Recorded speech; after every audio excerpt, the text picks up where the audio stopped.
yang panjang, syahadat Nisea Konstantinopel, gereja mengakui ada 4 sifat gereja, yakni 1. Kudus, Katolik, dan Apostolik.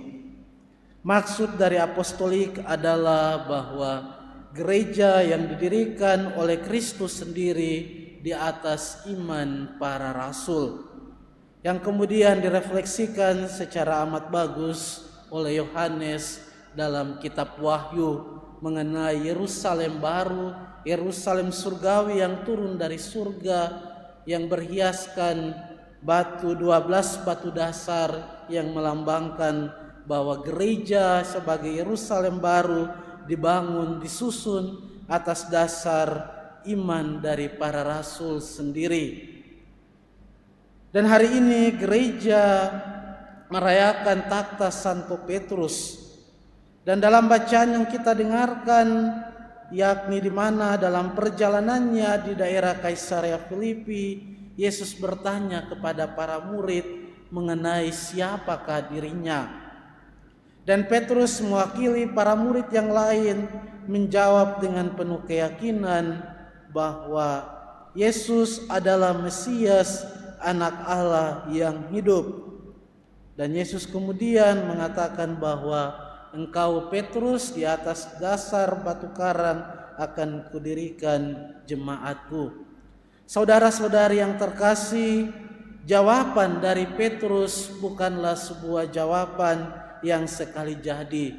Jawaban dari Petrus, engkau adalah Mesias, Anak Allah yang hidup, adalah sebuah jawaban yang membutuhkan proses jatuh dan bangun, sebagaimana yang dikisahkan dalam bacaan dalam kisah-kisah Injil sendiri. Jawaban engkau adalah Mesias, Anak Allah yang hidup, adalah sebuah jawaban yang berproses dalam diri Petrus sendiri yang penuh jatuh bangun.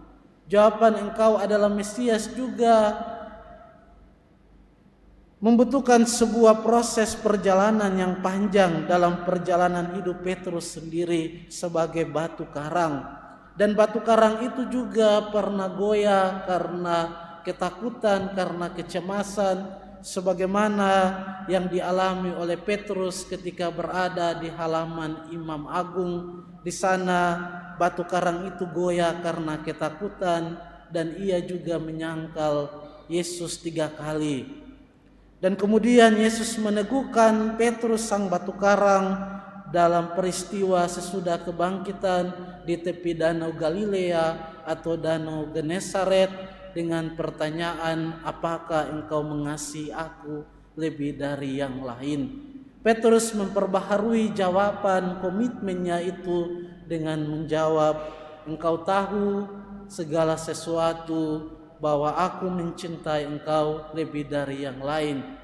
Dan Yesus kemudian sebagaimana dalam antifon kidung Sakaria tadi, Yesus menegaskan, jika engkau telah bertobat, bangkitlah dan kuatkanlah saudara-saudaramu. Dan kita tahu Petrus kemudian menghayati itu dalam perjalanannya hingga akhirnya menjadi wafat di Roma. Dan ia sungguh-sungguh menjadi batu karang yang kokoh dan meneguhkan jemaat iman itu hingga sekarang. Dan kemudian dalam suratnya yang pertama, Petrus mengingatkan kita semua bahwa lewat sakramen pembaptisan kita semua dipanggil untuk menjadi batu-batu yang hidup untuk menyusun bangunan rohani sendiri. Maka semoga seperti Petrus juga kita yang sebagai batu-batu hidup juga berjuang lewat kesaksian hidup kita untuk sungguh-sungguh menjadi batu hidup yang menguatkan bangunan rohani, yang meneguhkan iman saudara-saudari kita.